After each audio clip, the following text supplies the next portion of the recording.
All right, welcome to The Explainer. Today, we are going to completely reevaluate the Indian economic map. I mean it, we're throwing out the traditional narratives you're probably used to hearing. Instead, we're diving into pure, state-level data, going all the way back to 1960. We are going to uncover the real story of India's economic trajectory over the last 6.5 decades.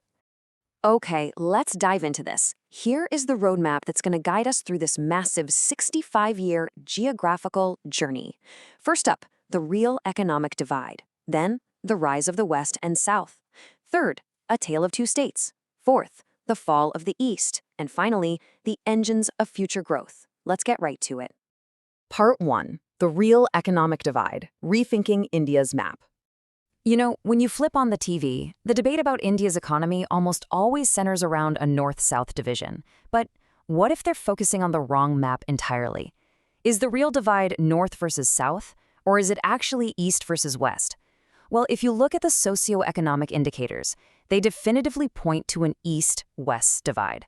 The eastern half of India is significantly poorer than the western half, and this divide is so deeply entrenched, you can actually see it right down to the state level. Western Uttar Pradesh is much richer than eastern UP. The western side of Maharashtra outpaces its eastern side. It's just a fundamental geographic reality that we need to establish right off the bat. Now, to accurately analyze this over 65 years, we need the right tools, so we're using two specific metrics today: share of GDP, which is just a state's percentage of the total national economy, and relative per capita income, which compares a state's average income to the national average. Why these two? Because by relying on these specific figures, we completely strip away the noise of inflation and just general national growth. We are just looking at who is growing, we are looking at who is growing relative to everyone else. So let's set our baseline in 1960. Back then, undivided Uttar Pradesh actually led the pack at 14.4% of the national economy, largely thanks to its massive agricultural base. Maharashtra sat at 12.5%, but number three is the absolute shocker: West Bengal at 10.5%. Think about that. In 1960, West Bengal was an industrial titan. Even with the massive trauma of partition, Kolkata was actually more important commercially than Mumbai. It was literally one of the single most important industrial hubs in all of Asia. And that sets a pretty fascinating baseline for our story. Moving on to part 2, rise of the West and South, steady climbs and sudden surges. Let's trace how that 1960 baseline shifted, and we'll start by looking at the winners in the West. Now, what's really interesting about this slide is the stark contrast in how these Western states achieved their success. Maharashtra, they've seen an incredibly consistent, steady rise over the last 65 years, climbing to hold about 14.6% of the national GDP today. It is the steady economic heavyweight. But then you look at Gujarat. Gujarat honestly hovered right around the national average for decades. Its massive surge really only happened in the last 25 years, catapulting it to 8% of the national economy. So two massive successes for sure, but on two completely different historical timelines. And that brings us to the South, and a really fascinating question. Has the South always been an economic powerhouse? I mean, today, we naturally associate the southern states with incredible wealth, booming tech sectors, massive growth, but does the historical data actually back that up? Actually, no. The data tells a wildly surprising story. Pre-1991, the economic share of the southern states was largely stagnant. States like Tamil Nadu were actually declining.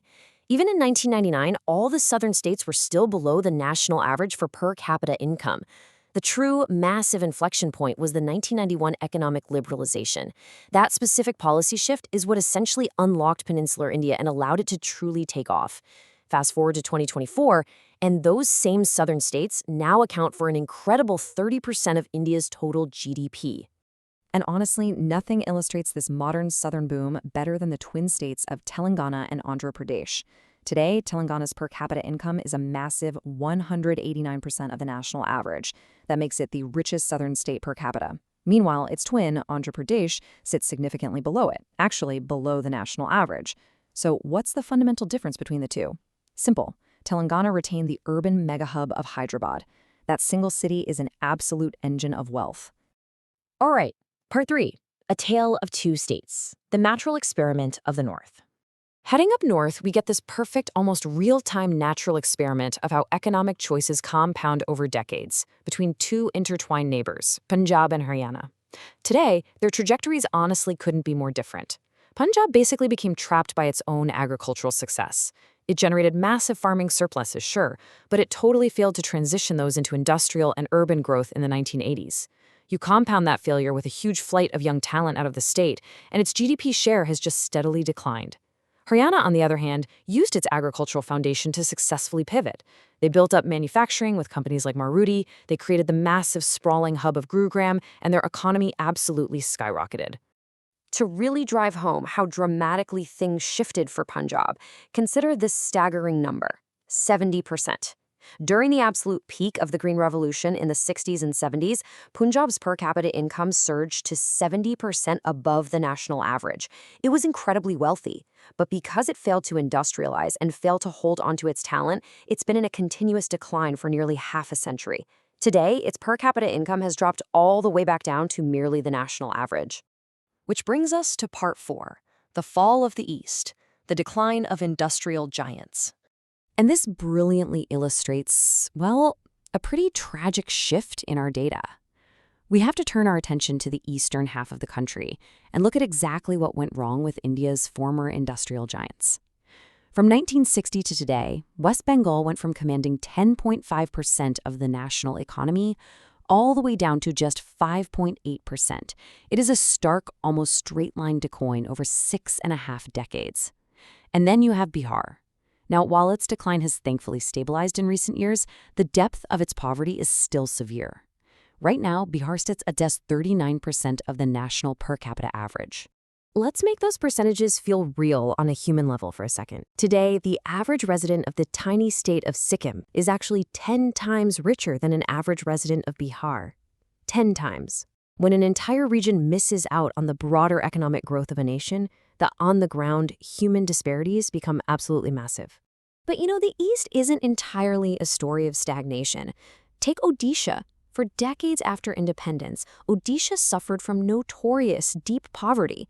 But in the last few decades, it's managed this steady, continuous improvement. In a flip that would have been virtually unthinkable 50 years ago, Odisha has actually surpassed West Bengal in per capita income. So while Odisha slowly but surely pulled itself up, West Bengal just continued that straight-line decline. Our source material actually offers a very provocative quote to explain West Bengal's tragic trajectory. It says, "Kolkata did not die, it was murdered." This is referring specifically to the 1980s. Remember, Kolkata was India's premier industrial hub, but it was actively dismantled by endless industrial strikes, crippling power cuts, and just a massive flight of capital. Not to mention the brain drain.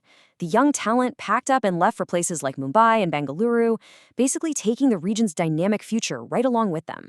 Let's move to and see how this builds into our final section. Part 5, Engines of Future Growth, and Why Urban Hubs Matter. Everything we've just looked at across this map points to one undeniable fact about how modern economies actually function. Look at India's major economic engines today. You've got Bengaluru and Karnataka, Hyderabad and Telangana, Gurugram and Haryana, Mumbai and Pune and Maharashtra. Notice the pattern? In almost every single regional success story we've analyzed today, a specific high-performing urban hub was the absolute driving force of that state's growth. So what's the core economic takeaway here? It's that growth requires high-performing urban hubs to generate massive resources, which then spill over into the broader economy. Agriculture might start the engine of growth, we saw that perfectly with Punjab, but heavy lifting, urbanization, and industrialization are what sustain it for decades. Without a vibrant city to anchor capital and retain talent, a region simply cannot keep pace. Which leaves us with a pretty vital question. Can India's national growth story truly succeed without getting its eastern urban engine to fire again? Look, Kolkata, despite its long decline, remains by far the largest urban and economic hub in the eastern half of the country. Reviving it isn't just about regional pride anymore. The data clearly shows it is an absolute national necessity, if the East is ever going to catch up with the West. It's a massive challenge, but an absolutely essential one for the future. Thank you for joining me on this data-driven journey on The Explainer. Keep asking questions, and I'll see you next time.